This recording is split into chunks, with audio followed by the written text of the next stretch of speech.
Halo teman-teman, kita ketemu lagi pada episode berikutnya ya. Kita coba menoleh ke dunia luar. Kira-kira bahasa Mandarin pentingnya itu seperti apa gitu? Ya, belajar Mandarin kurang lebih 9,5 tahun. Lalu menjadi penterjemah, saya lumayan lama juga ya. Hampir 5 tahun lah. 5 tahun. Hampir 5 tahun saya. Jadi artinya lagi dari terjemah setiap hari ketemu orang Cungko ya? Setiap hari.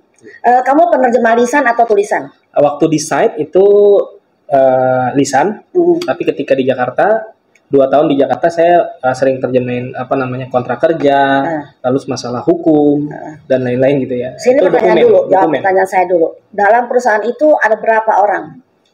Kalau di Jakarta karena biasanya kantor pusat ya. Nggak banyak. Paling pimpinan. Jadi saya terjemahin pimpinan dirut atau direktur utama. Jadi Anda di situ jadi penerjemah hanya sendiri. Gak ada orang lain. Nggak ada. Dia nggak ya? Berarti dia posisinya in-house, dia bukan outsource. Iya. Saya bukan outsource. Saya memang karyawan tetap di situ. Iya, bagus. Oke. Jadi bukan freelance loh, bukan sekalian freelance. Ya. Mungkin teman-teman pengen tahu. Jadi gajinya besar nggak sih? Kalau jadi dibanding guru deh, Ya. Nah. Kalau jadi guru sebenarnya pun gede juga sih. Kalau kitanya tahu gitu. Orang juga ngeliat skill kita gitu kan. Iya kan. Bahkan saya bisa jadi guru tuh ya lumayan juga bisa dapat lagi maksudnya lebih besar lagi gitu kan. Saya punya teman ini ada dari Batam banyak, dari Pontianak banyak. Mereka itu kebanyakan tamatan cuman SMP, ada juga yang SD. Mereka SMP tapi SMP nggak lulus gitu. Karena memang mungkin zaman mereka sekolah zaman itu di daerah ya sulit lah di Berapa Pontianak. usianya orang-orang itu? Ya paling masih di bawah saya sih, paling umur mereka baru 32. Oh, masih muda tapi cuma SMP aja. Iya. Tapi mereka kan jadi penterjemah ya mulai dari umur 20, jadi udah 10 tahunan gitu kan. Mantap. Nah, misalnya ada teman saya dari Batam itu jadi penterjemah gaji 25-30 juta setiap bulan. Itu tamatan SMP tapi SMP nggak lulus. Jadi di ijazahnya cuma ijazah SD. Kalah yang sarjana di Jakarta gitu loh. Kalah yang sarjana di Jakarta. Ini pun saya udah berapa perusahaan manggil saya lagi sebenarnya. Nanti dulu, saya stop dulu. Ini yang di Batam meskipun SMP gajinya besar, lalu yang tamatan S1 di Jakarta gajinya lebih kecil. Saya mau tanya dulu, sebenarnya kemampuan Mandarinnya kuat siapa? Kalau menurut saya, ya, kalau dari KOI mah, yang dari Batam, dari Pontianak lebih bagus. Pak, makanya itu. Apalagi lulusan S1 itu tidak kompeten. Ya, tapi nggak semua. Iya, sebagian. Okay. Gitu. Ini menjadi catatan kita. Jadi catatannya betul. Terus, buat teman yang memang mengajar di tingkat universitas. Iya, gitu. Karena itu dari background. Ya. Backgroundnya mungkin dari nol, beginners ya. Ya. Nah, kalau yang dari kecil, kalau Batam, teman saya Batam ibaratnya, lu kecil aja udah dari dulu denger TV aja udah siaran orang Singapura. Makanya banyak orang Batam, orang daerah itu bisa berbahasa Mandarin, terus terang aja sebenarnya error kalimatnya. Banyak yang grammatical error, tapi untuk komunikasi TST namanya ni zhi wo zhi. Asal nggak salah ya lewat terus. Yeah. Bahkan salah juga nggak ada yang tahu. Nah itu memang yang perlu dicatat ya. Yang you pernah bilang itu mesti ada apa? Language clinic.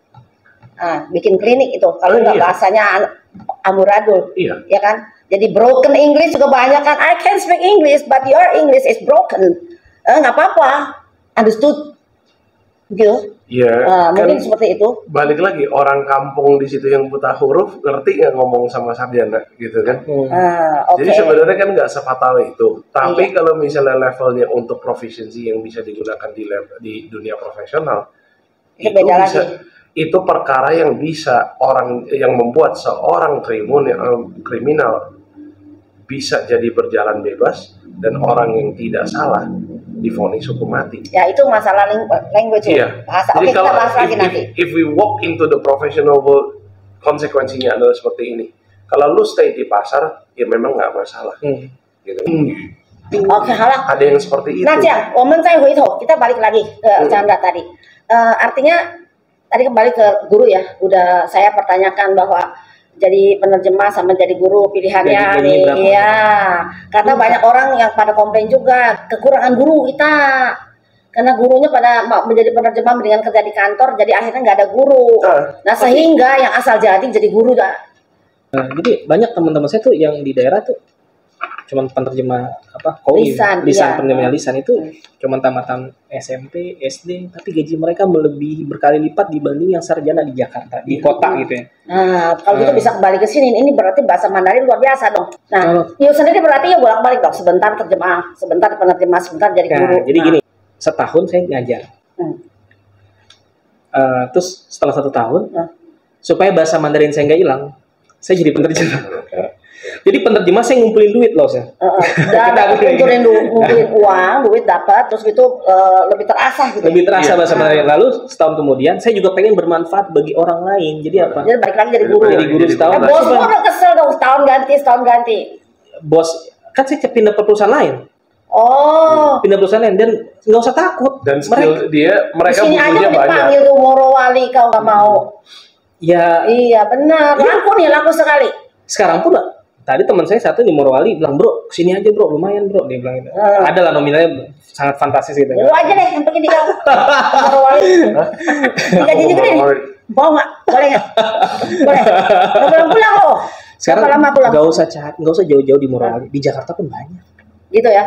Ya udah Jakarta aja. Morowali itu cukup bagi orang-orang, mohon maaf, yang dia nggak bisa baca tulis. Nah udah bagi-bagi aja, bagi-bagi. Betul, jadi bagi yang teman-teman yang sarjana gitu kan, yang lulusan atau D3, yang lulusan universitas yang bisa baca tulis, nggak apa-apa di Jakarta. Sekarang di Jakarta pun udah banyak dibutuhkan, super banyak dibutuhkan. Ini berapa hari lalu kan ada yang manggil saya nih di sini di Central Park manggilan. Karena dulu saya juga pernah kerja di Central Park gitu kan 1 tahun, di tambang nikel juga, itu di kantor pusat gitu kan. Seringnya dari main dokumen.